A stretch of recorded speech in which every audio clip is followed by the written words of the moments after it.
Yes, dear viewers. In this video, I will tell you about a legal robbery story. The date was April 6, 1933. Millions of Americans woke up on this beautiful spring morning as criminals. This crime was not an ordinary crime.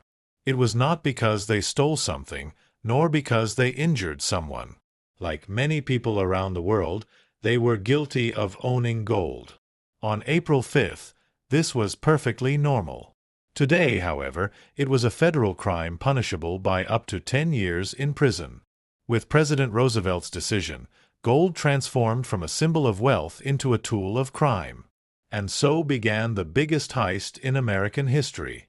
The government was legally robbing its own people. The tragicomic part is that I will explain how Americans voluntarily handed over 3,600 tons of pure gold to the state within a month, and no one suspected why they were being deceived. Imagine the year 1933. America is experiencing the greatest economic crisis in its history.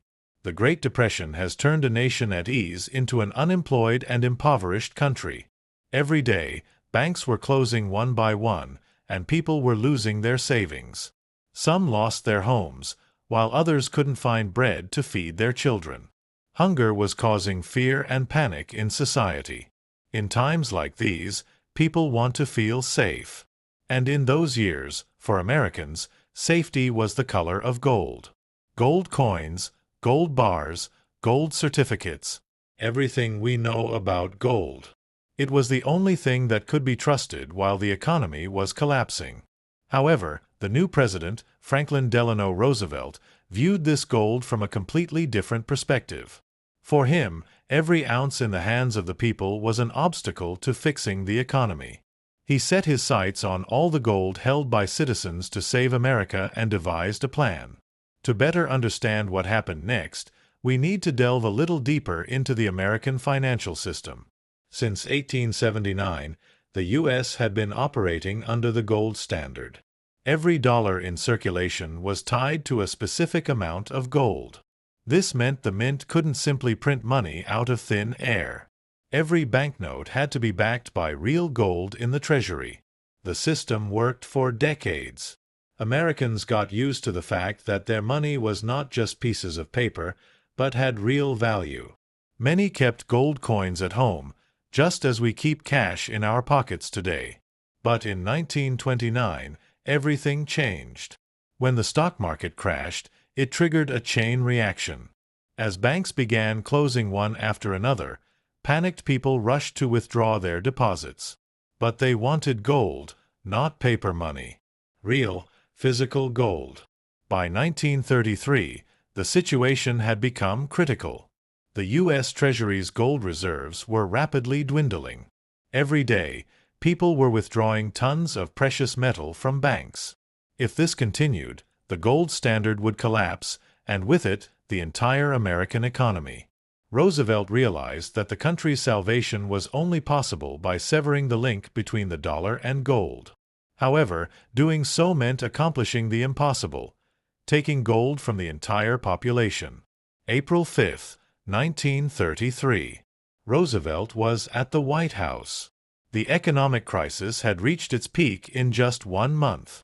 After smoking one more cigarette, the president finally signed a document that would go down in history as one of the craziest orders in American history. Presidential Order Number 6102. Its official name was an order prohibiting the hoarding of gold coins, gold bullion, and gold certificates within the continental United States. However, its essence was much simpler and harsher. All Americans were required to surrender all their gold to the government within 25 days. Absolutely all of it. Exceptions were ridiculously few. Jewelry, dental crowns, rare collector coins worth more than the normal gold price, and small amounts of gold for industrial needs. Everything else would be confiscated immediately. The price was fixed at $2,067 per ounce. No bargaining, no negotiation, no consideration of market value. The government simply announced, "We are buying your gold at this price, and you have no other option." And now for the most interesting part. What happens if you don't comply with this decision? a $10,000 fine, or up to 10 years in prison, or both. To help you understand the severity of this fine, in 1933, the average American's annual salary was approximately $1,600. A $10,000 fine was equivalent to 6 years of work, and a 10-year prison sentence was harsher than the punishment for murder. However, Roosevelt realized that threats alone were not enough. He needed to convince Americans that surrendering their gold was a patriotic duty, that it was in the public interest. This required powerful propaganda. Newspapers across the country published articles stating that hoarding gold was a selfish behavior that harmed the economy. Radio stations broadcast messages explaining that surrendering gold to the government would help create new jobs. Banks became centers of agitation. Posters with slogans like "Hand over your gold," "Save America," and "Your patriotic duty is to help the country when it needs you" were hung on their walls. The impression was created that those who did not hand over their gold were automatically enemies of the people and traitors ready to sacrifice the entire country for their own interests. Pretty clever, huh? And this propaganda worked. Many Americans genuinely believed they were handing over their gold for the good of the country.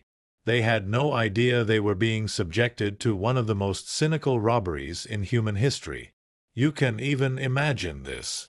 On May 1, 1933, when the deadline for delivering gold to banks arrived, the lines in front of banks stretched endlessly. People sacrificed the gold coins they had saved through hard work, inherited from their grandparents, their last savings that would ensure a comfortable retirement. In exchange for gold, they received paper banknotes that were rapidly losing value. As for the results, they exceeded even the government's boldest expectations. Within a month, Americans voluntarily surrendered approximately 3 million ounces of gold to the government. At the prices of the time, this was equivalent to about $120 million. Compared to today, that money is worth about $10 billion. However, this was only the gold belonging to private individuals. The gold belonging to companies, banks, and various legal entities must also be added to this. In total, the government obtained approximately 3,675 tons of gold from the American economy. And this is where the most tragic irony of this story lies. At that time, many Americans had gold that belonged to them personally. Much of it had been inherited from the gold mining era and passed down from grandfather to grandson. Between 1848 and 1860, brave miners extracted over 750,000 pounds of precious metal from the mountains of California. This gold was converted into coins that were carefully stored by American families. So this gold actually had sentimental value too. $20 gold coins, double eagle coins, were minted from California gold starting in 1850. Each of these coins held within it the history and dreams of a better life.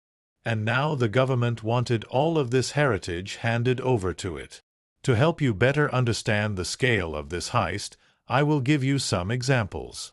3,675 tons of gold is more than all of China's gold reserves today and nearly twice Russia's gold reserves. If this gold were melted down, cast into standard-sized bars, and stacked on top of each other, the height would surpass Mount Everest. If these gold reserves were sold at today's prices, the revenue would be approximately $400 billion. With that money, you could build 25 nuclear power plants or buy all the real estate in San Francisco 3 times over. I'm very curious to hear your reaction. If you mention it in the comments, we can discuss it. If you're shocked by the scale of this insane fraud, you can like this video and subscribe to the channel. There are many more stories like this. But now comes the most ironic part of the story. Remember that the government bought the gold at $20.67 per ounce. On January 30, 1934, less than a year after the government seized the gold, President Roosevelt signed the Gold Reserve Act. And overnight, the gold price was fixed at a new level of $35 per ounce. Simple math. The government bought gold at $20.67, and a few months later, its value rose to $35. The profit was nearly 70%. The government made approximately $2.8 billion in profit from the gold confiscated from American citizens. That was an incredible amount of money at the time. For comparison, the entire federal budget of the United States in 1934 was $6 billion. This means that in 1934, the American government covered half of its total expenditures by robbing its own citizens. Americans who loved their country and honestly handed over their gold watched as their old savings brought the government incredible profits, while they were left with rapidly depreciating paper money. Of course, not all Americans remained silent about this robbery. Some tried to resist. The most famous example is the case of Frederick Barber Campbell, a successful businessman from San Francisco. Campbell, who owned over $200,000 worth of gold, categorically refused to surrender it. Campbell hired the best lawyers and sued the government. He argued that the seizure of gold violated the Fifth Amendment of the Constitution, which protects citizens from having their private property taken without just compensation. The case reached the Supreme Court, and the event that finally buried Americans' hopes for justice occurred. In 1935, the Supreme Court ruled on the case between Norman and the Baltimore and Ohio Railroad. The court ruled that Congress had the constitutional right to regulate the value of money and that the gold clauses in contracts were invalid. In simple terms, the Supreme Court legalized the robbery. It accepted that the government had the right to unilaterally change the value of money and seize the assets of citizens who stood in the way of this process. Campbell lost the case. This affected him so deeply psychologically that he suffered a heart attack and collapsed during one of the hearings. But worse still, it set a precedent for everyone. The government made it clear that rebellion was futile. The system works in favor of the government, not the citizens. Some Americans tried to hide their gold rather than hand it over. But unpleasant surprises awaited them there too. The FBI launched active investigations. Banks immediately reported any suspicious transactions. Reporting became a daily routine. Within 3 years of the decision, thousands of criminal cases were filed. Most resulted in prison sentences or devastating fines. Now the U.S. government had a large amount of gold and had to decide where to store it. Thus, the idea of establishing Fort Knox, the world's most secure storage facility, in Kentucky was born. Construction of the vault began in 1936 and cost $560,000. But no expense was spared to store the stolen gold. The vault was built like a real fortress. Walls over a meter thick, reinforced with concrete. An entrance gate weighing 20 tons. A lock system so complex that no one knew the exact combination. The code was shared among only a few people. 24-hour security, minefields surrounding the storage facility, and video surveillance systems that were revolutionary for the 1930s. Even today, Fort Knox remains one of the best protected places in the world. By 1941, over 650 million ounces of gold had been stored at Fort Knox, equivalent to more than half of the United States' total gold reserves. This gold had belonged to ordinary American citizens just a few years earlier. So the question is, did this heist save the American economy? There is no definitive answer to this question. Even today, most modern economists believe Roosevelt's plan accelerated the recovery from the Great Depression. However, it was also a completely unethical policy that broke promises made to the American people. Today, the U.S. gold is still stored at Fort Knox and other government vaults. Officially, there are 8,133 tons of gold there, but no one knows for sure. The last public audit was conducted in 1974. Perhaps the government, which once deprived its people of thousands of tons of gold, continues to deceive them with these figures today. But that is a completely different story. Until next time.